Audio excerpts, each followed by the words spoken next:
Lakewood, Doug Richardson.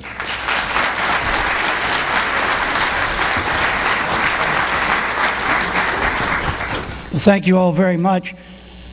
On behalf of the Martin Luther King Committee, the City Council, and all the many, many volunteers that made today happen, I wish to welcome you to this celebration of Martin Luther King Day. The City Council, as many governments did, issued a proclamation on the 3rd of January recognizing Martin Luther King Day throughout the city of Lakewood, Washington, and asked all citizens to, as the governor put it very well this morning, to reach out, to work in their community, to assist a neighbor.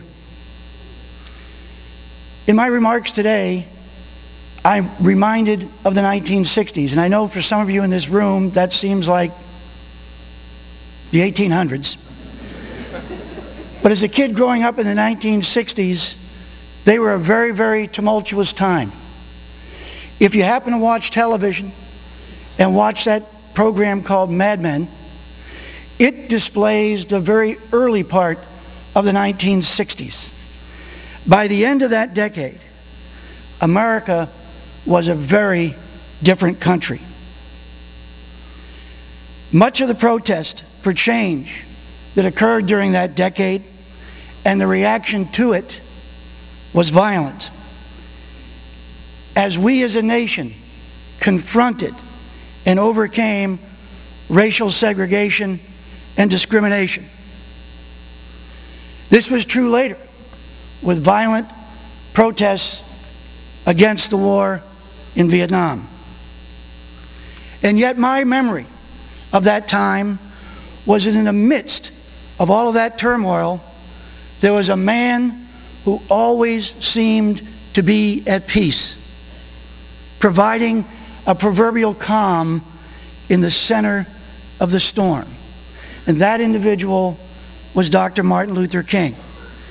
He was very heavily influenced by his faith in Jesus and his study of Mahatma Gandhi. He was an advocate for nonviolent protest to achieve change. His approach was greatly challenged in America, and yet, as the Seattle Times reports, it became the dominant force in the civil rights movement. Through the lens of today, we find it inconceivable that discrimination just a little over 45 years ago could be so overt. But I would say to us today, we're not finished.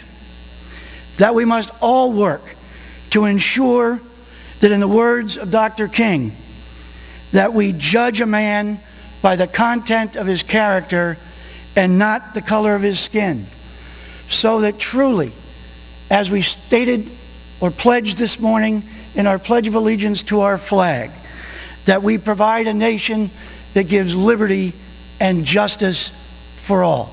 Thank you very much.